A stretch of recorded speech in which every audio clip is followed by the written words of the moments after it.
ಎಲ್ಲ ನನ್ನ ಪ್ರೀತಿಯ ಸೆಲೆಬ್ರಿಟಿಗಳಿಗೆ ನಾನು ನಮಸ್ಕಾರ ಹೇಳಲ್ಲ, ಇಲ್ಲ ಥ್ಯಾಂಕ್ಸ್ ಹೇಳಲ್ಲ, ಇಲ್ಲ ಧನ್ಯವಾದ ಹೇಳಿದ್ರು, ಏನೇ ನನ್ನ ಪದ ಯೂಸ್ ಮಾಡಿದ್ರು ಕೂಡ ತುಂಬ ಕಮ್ಮಿ. ಯಾಕಂದರೆ ನೀವು ತೋರಿಸಿರೋಷ್ಟು ಪ್ರೀತಿ ಅಭಿಮಾನ ಇನ್ಯಾವತ್ತೂ ಅದನ್ನು ಅದು ಯಾವ ಥರ ರಿಟರ್ನ್ ಮಾಡೋದು ನನಗೂ ಗೊತ್ತಾಗಲ್ಲ.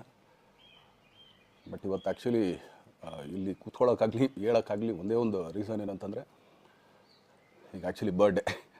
ಯಾಕಂದರೆ ನೀವುಗಳು ತುಂಬ ಆಸೆ ಪಟ್ಟಿದ್ರಿ, ನನಗೂ ತುಂಬಾ ಆಸೆ ಇತ್ತು. ಯಾಕಂದರೆ ಪ್ರತಿಯೊಬ್ಬರನ್ನು ಮೀಟ್ ಮಾಡಿ ಥ್ಯಾಂಕ್ಸ್ ಹೇಳೋಣ ಅಂತೇಳಿ.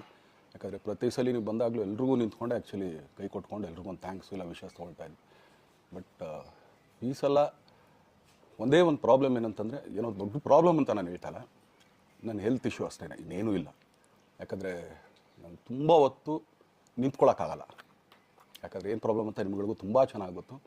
ಯಾಕಂದರೆ ನಿಂತ್ಕೊಂಡು ನಾನು ಆ್ಯಕ್ಚುಲಿ ಎಲ್ರಿಗೂ ವಿಶ್ ಮಾಡೋಕ್ಕೆ ನನ್ನ ಕೈಲಿ ಆಗಲ್ಲ ಅಂತ. ಯಾಕಂದರೆ ಯಾವಾಗ ಇಂಜೆಕ್ಷನ್ ತೊಗೊಳ್ತೀನೋ ಒಂದು 15-20 ದಿನ ಅಲ್ಲಿ ಬಿ ಓಕೆ. ಬಟ್ ಆಮೇಲೆ ಮತ್ತೆ ಅದ್ರ ಪವರ್ ಕಮ್ಮಿ ಆಗ್ತಿರಂಗೆ ಪೇನ್ ಸ್ಟಾರ್ಟ್ ಆಗುತ್ತೆ. ಸೊ ಆಪ್ರೇಷನ್ ಅನ್ನೋದು ಕಟ್ಟಿಟ್ಟು ಬುತ್ತಿ, ಅದು ಎಲ್ರಿಗೂ ಗೊತ್ತು, ನನಗೂ ಗೊತ್ತದು. ಸೊ ಅದಂತೂ ಮಾಡಿಸ್ಲೇಬೇಕು ನಾನು. ಆದರೆ ಈಗಿರೋ ಕೆಲಸಗಳಲ್ಲಿ ಯಾರಾದ್ರು ನಾನು ಒಪ್ಕೊಂಡಿದ್ದೀನಿ ಸಿನಿಮಾಗಳು. ಸೊ ಯಾಕಂದರೆ ನಾನೆಲ್ಲ ನನ್ನ ನಿರ್ಮಾಪಕರಿಗೂ ಥ್ಯಾಂಕ್ಸ್ ಹೇಳೋಕ್ಕೆ ಇಷ್ಟಪಡ್ತೀನಿ. ಯಾಕಂದರೆ ಇಷ್ಟು ದಿನ ಕಾದರು. ಸೊ ಅದೊಂದು ರೀಸನ್ಗೋಸ್ಕರ ಅವ್ರುಗಳು ಆ್ಯಕ್ಚುಲಿ ಇಷ್ಟು ದಿನ ಕಾದಿದ್ದಾರೆ, ನಾನು ಅವ್ರುಗಳಿಗೆ ಅನ್ಯಾಯ ಮಾಡಬಾರ್ದು. ಯಾಕಂದರೆ ಅವರು ಒಂದು ಏನೇನೋ ಪ್ರಾಜೆಕ್ಟ್ಗಳು ಅಂದ್ಕೊಂಡಿರ್ತಾರೆ ಅಂಥೇಳಿ. ಸೊ ಅದಕ್ಕೋಸ್ಕರ ಸ್ವಲ್ಪ ಇದು ಮಾಡ್ತಾಯಿದ್ದೀನಿ. ಯಾಕಂದರೆ ಎಲ್ಲರಿಗೂ ಪುಷ್ ಆಗುತ್ತೆ ಅಲ್ಲಿವ್ರಿಗೆ ಪುಷ್ ಮಾಡೋಣ ಅಂತ ನಾನು ಟ್ರೈ ಮಾಡ್ತಾಯಿದ್ದೀನಿ, ಇಲ್ಲ ಅಂತಲ್ಲ. ಸೊ ಆದ್ದರಿಂದ ದಯಮಾಡಿ ಎಲ್ಲ ನನ್ನ ಸೆಲೆಬ್ರಿಟಿಗಳು, ನನ್ನ ಪ್ರೀತಿಯ ಸೆಲೆಬ್ರಿಟಿಗಳು, ಇದೊಂದು ಸಲ ನನಗೆ ಕ್ಷಮೆ ಕೊಡ್ರಿ. ಯಾಕಂದರೆ ನಾನು ಸಿಗ್ತೀನಿ, ನಾನು ಸಿಗಲ್ಲ ಅಂತಲ್ಲ, ಖಂಡಿತ 101% ನಾನು ಸಿಕ್ಕೇ ಸಿಗಬೇಕು. ಯಾಕಂದರೆ ನಿಮ್ಮೆಲ್ಲ ಇಂಡಿವಿಜುವಲಿ ನಾನು ಥ್ಯಾಂಕ್ಸ್ ಹೇಳಲೇಬೇಕು ಅದನ್ನು.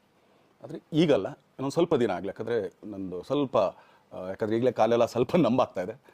ಸೊ ಸ್ವಲ್ಪ ನಮ್ಮ ಡಾಕ್ಟರ್ ಹತ್ರ ಎಲ್ಲ ನಾನು ಕನ್ಸರ್ನ್ ಮಾಡಿ ಏನು ಮಾಡ್ಬೋದು ಅದಕ್ಕಿನ್ನು ನೆಕ್ಸ್ಟ್ ಅಂತೇಳಿ. ಯಾಕಂದರೆ ಸ್ಪೈನಲ್ ಕಾರ್ಡ್ ಪ್ರಾಬ್ಲಮ್ ನಿಮಗೂ ತುಂಬ ಚೆನ್ನಾಗಿ ಗೊತ್ತು. ಸೊ ಇದೊಂದು. ಆಮೇಲೆ ದಯಮಾಡಿ ಯಾವ ಹೂವಾಪೋಗಳಿಗೂ ನನ್ನ ಸೆಲೆಬ್ರಿಟಿಗಳು ಕಿವಿಗೆ ಹಾಕೋಬೇಡ್ರಿ. ಈಗ ಮೊನ್ನೆದು ಒಂದು ಇದಿತ್ತು, ಏನೋ ಯಾರೋ ನಿರ್ಮಾಪಕರು ಕೊಟ್ಬಿಟ್ರು, ಹಂಗೆ ಹಿಂಗೆ ಅದು ಇದು ಎಲ್ಲ. ಹೌದು, 101%. ಯಾಕಂದರೆ ಸೂರಪ್ಪ ಬೊಬ್ಬ ಅವ್ರಿಗೆ ಆ್ಯಕ್ಚುಲಿ ವಾಪಸ್ ಕೊಟ್ಟಿದ್ದೆ. ಏನಕ್ಕೆ ಅಂತಂದರೆ, ಸೂರಪ್ಪ ಬೊಬ್ಬ ಅವ್ರು ಆ್ಯಕ್ಚುಲಿ ನಾನು ಹತ್ರ ಸಿನಿಮಾ ಮಾಡೋಕ್ಕೆ ಬಂದಾಗ ಅವ್ರು ತುಂಬ ಕಮಿಟ್ಮೆಂಟ್ಸ್ ಏನೋ ಇತ್ತು ಪಾಪ. ಸೊ ಸಿನಿಮಾ ಆದರೆ ನನ್ನ ಕಮಿಟ್ಮೆಂಟ್ಸ್ ಎಲ್ಲ ಇದಾಗುತ್ತೆ ಅಂತ. ಯಾಕಂದರೆ ಇಂಡಸ್ಟ್ರಿಲಿ ನನಗೆ ಗೊತ್ತಿರೋರು ಒಬ್ಬರು ತುಂಬ ಪರಿಚಯ ಇರೋರು, ಅವ್ರನ್ನ ಕರ್ಕೊಂಬಂದು ನಿಮಗೆ ಇದೇ ದರ್ಶನ ಮಾಡೋಣ, ಸರಿ ಅಣ್ಣ ಮಾಡ್ಕೊಡ್ತೀನಿ ಅಂತ. ಬಟ್ ಈಗ ಆ್ಯಕ್ಚುಲಿ ಈಗ ನಡೆದಿದ್ದು ನಿಮಗೂ ಗೊತ್ತು. ಯಾಕಂದರೆ ಟೈಮೆಲ್ಲ ವೇಸ್ಟ್ ಆಗೋಯ್ತು. ಈ ಟೈಮಲ್ಲಿ ಮತ್ತೆ ಅವ್ರು ದುಡ್ಡನ್ನ ಇಟ್ಕೊಂಡಿರೋ ಪಾಪ ಅವ್ರಿಗೆ ಇನ್ನೂ ಕಮಿಟ್ಮೆಂಟ್ ಜಾಸ್ತಿ ಆಗುತ್ತೆ. ಸೊ ಅದಕ್ಕೋಸ್ಕರ ಸರ್ ನಿಮ್ಮ ಕಮಿಟ್ಮೆಂಟ್ ತೀರಿಸ್ಕೊಳ್ಳಿ. ಸೊ ಮುಂದಕ್ಕೆ ಒಂದು ಒಳ್ಳೆ ಸಬ್ಜೆಕ್ಟ್ ಸಿಗ್ದಾಗ ಖಂಡಿತ ಮಾಡೋಣ ಅಂತ ಅಷ್ಟೇ. ಆಮೇಲೆ ನಾನು ಪ್ರೇಮ್ ಖಂಡಿತ ಸಿನಿಮಾ ಮಾಡೇ ಮಾಡ್ತೀವಿ. ಯಾಕಂದರೆ ಅದು ನಮ್ಮ ಗುರುಗಳು, ಹಾಗೆಯೇ ನನ್ನ ಪ್ರೀತಿಯ ಸ್ನೇಹಿತೆ, ಅದು ರಕ್ಷಿತನ ಆಸೆ ಅದು. ಸೊ ಇಲ್ಲ ಮಾಡೇ ಮಾಡೋಣ. ಸೊ ಬಟ್ ಒಂದೇನಂದರೆ KVN ಪ್ರೊಡಕ್ಷನ್ಸ್ ಅವರು ಪ್ರೊಡಕ್ಷನ್ ಮಾಡ್ತಾ ಇದ್ದಾರೆ.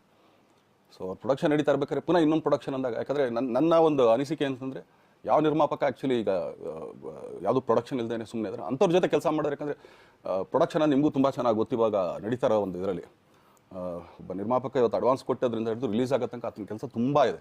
ಬರೀ ದುಡ್ಡೊಂದು ಹೊಂಚೋದೇ ಅಲ್ಲ. ಸೊ ಎಲ್ಲ ಇದರಲ್ಲೂ ಕೂಡ. ಸೊ ಆದ್ದರಿಂದ ಅಷ್ಟೇ, ಇನ್ನು ಅದು ಬಿಟ್ಟು ಇನ್ನೇನು ಆ ಥರದ್ದೇನಿಲ್ಲ. ಸೊ ಇದೊಂದು ನಾನು ಹೇಳ್ಬೇಕು. ಆಮೇಲೆ ನಿಮ್ಮ ಪ್ರೀತಿ, ಅಭಿಮಾನ, ಪ್ರೋತ್ಸಾಹ ನನ್ನಂತ ಮೇಲೆ ಇರೋದಕ್ಕೆ ನಾನು ಯಾವತ್ತೂ ಚಿರಋಣಿ ಆಗಿರ್ತೀನಿ. ಯಾಕಂದರೆ ನಿಮ್ಗೆ ಯಾವುದೇ ಕಾರಣಕ್ಕೂ ಏನಂತಾರೆ ಅದನ್ನು ತೀರ್ಸೋಕ್ಕೆ ನನ್ನ ಕೈಲಾಗಲ್ಲ. ಯಾಕಂದರೆ ನೀವು ಕೊಟ್ಟರಷ್ಟು ಪ್ರೀತಿ, ಆಮೇಲೆ ಪ್ರೀತಿಗಿಂತ ಹೆಚ್ಚಾಗಿ ಒಂದು ಸಪೋರ್ಟ್ ಅಂತ ಹೇಳ್ತಿರಲ್ಲ. ಇವಾಗ ಆ್ಯಕ್ಚುಲಿ ಸ್ವಲ್ಪ ಚಾರ್ಜ್ ಹಿಂಗೆ ತಿರ್ಗೋಗಿದೆ. ಬಟ್ ಆದರೂ ಇವತ್ತು ಹಿಂಗೆ ನಿಂತ್ಕೊಳ್ಳೋಕ್ಕೆ ಹಿಂಗೆ ಸಪೋರ್ಟ್ ಕೊಡ್ತಾ ಇದ್ದಾರಲ್ಲ. ಸೊ ಅದಕ್ಕೆ ನಾನಾಗಲಿ ನನ್ನನ್ನು ನಂಬ್ಕೊಡೋರು ಎಲ್ಲರೂ ಕೂಡ ನಿಮ್ಗಳಿಗೆ ಚಿರಋಣಿ ಅಂತ ಹೇಳೋಕ್ಕೆ ಇಷ್ಟಪಡ್ತೀನಿ. ಆಮೇಲೆ ಈ ಮುಖಾಂತರ ನಾನು ಒಂದು 3 ಜನಕ್ಕೆ ತುಂಬಾ ಥ್ಯಾಂಕ್ಸ್ ಹೇಳಬೇಕು. ಎಸ್ಪೆಷಲಿ ನಮ್ಮ ಹೀರೋ ಧನ್ವೀರ್ ಅವ್ರಿಗೆ. ಯಾಕಂದರೆ ಆತ ಪಾಪ ಯಾವಾಗಲೂ ಜೊತೆಲೇ ಇದ್ದು ನಮ್ಮೊಂದು ದೊಡ್ಡ ಬೆನ್ನೆಲುಬು, ಮಾರಲ್ ಸಪೋರ್ಟ್ ಆಗಿದ್ದು. ಸೊ ಧನ್ವೀರ್ ಅವ್ರಿಗೂ ಥ್ಯಾಂಕ್ಸ್. ಹಾಗೆಯೇ ನಮ್ಮ ಬುಲ್ಬುಲ್ ರಚಿತಾರಾಮ್ ಅವ್ರಿಗೂ ತುಂಬಾ ಥ್ಯಾಂಕ್ಸ್. ಹಾಗೆಯೇ ನನ್ನ ಪ್ರಾಣ ಸ್ನೇಹಿತೆ ಆದ ರಕ್ಷಿತ್ಗೂ ಥ್ಯಾಂಕ್ಸ್. ಆಮೇಲೆಲ್ಲ ನನ್ನ ಸೆಲೆಬ್ರಿಟಿಗಳಿಗೂ ಅನಂತ ಧನ್ಯವಾದ ಅಂದರೂ ಕೂಡ ತಪ್ಪೇ ಅದು. ಯಾಕಂದರೆ ತುಂಬ ಚಿಕ್ಕದು. ಆಮೇಲೆ ಇದೊಂದು ಹೇಳ್ಬೇಕು ಅಂದ್ಕೊಂಡೆ, ಏನೋ ದರ್ಶನ್ ಆ್ಯಕ್ಚುಲಿ ಬೇರೆ ಲ್ಯಾಂಗ್ವೇಜ್ಗೆ ಇಲ್ಲೇ ಇಷ್ಟೊಂದು ಪ್ರೀತಿ ಅಭಿಮಾನ ತೋರಿಸಿದ್ದೀರಾ, ಎಲ್ಲ ಮಾಡಿದ್ದೀರಾ, ಸುಮ್ಮನೆ ಎಲ್ಲಿಗೆ ಅಂತ ಹೋಗಲಿ, ಸಾಯೋವರ್ಗೆ ಇಲ್ಲೇ, ಇಲ್ಲಿ ಬಿಟ್ಟು ಇನ್ನೆಲ್ಲೂ ನಾನು ಹೋಗೋಕ್ಕಾಗೋದು ಇಲ್ಲ. ಯಾಕಂದರೆ ಒಂದು ಈಸಿ ಆಗಿದ್ದನ್ನು ಹೇಳ್ತೀನಿ, ಕಾವೇರಿ ಎಲ್ಲಿ ಹುಡ್ತಾಳೆ ಅಂತ ನಿಮಗೂ ತುಂಬ ಚೆನ್ನಾಗಿ ಗೊತ್ತು. ಆ ಕೊಡಗಲ್ಲೇ ನಾನು ಹುಟ್ಟಿರೋದು. ಅವಳು ಅಲ್ಲಿ ಹುಡ್ತಾಳೆ ಕಾವೇರಿ, ಎಲ್ಲ ಕಡೆ ಹರ್ಕೊಂಬರ್ತಾಳೆ ಅವಳು. ನನ್ನ ಸೀಮಿತ ಇರೋದು ಬರೀ ಮೇಕೆದಾಟು ಅಷ್ಟೇ. ಅದರಿಂದ ಮುಂದಕ್ಕೆ ಅದು ಹೆಂಗೆ ಯಾರು ಹರ್ಕೊಡೋದ್ರು ಅದಕ್ಕೂ ನಮ್ಗೆ ಸಂಬಂಧ ಇಲ್ಲ ನನಗೆ. ಸೊ ಆ ಥರ ನಾನು ಯಾವಾಗ ಸಿನಿಮಾ ಮಾಡಿದ್ರು ಏನೇ ಮಾಡಿದ್ರು ಇಲ್ಲೇ, ಅದು ಕನ್ನಡ ಸಿನಿಮಾನೇ. ಡಬ್ಬಾಗೆಲ್ಲೇ ಹೋದ್ರು ಅದು ಬೇರೆ ಥರ ಅದಷ್ಟೇ. ಬಟ್ ನಾನು ಕನ್ನಡದಲ್ಲೇ ಇರೋದು, ಕನ್ನಡ ಸಿನಿಮಾನೇ ಮಾಡೋದು.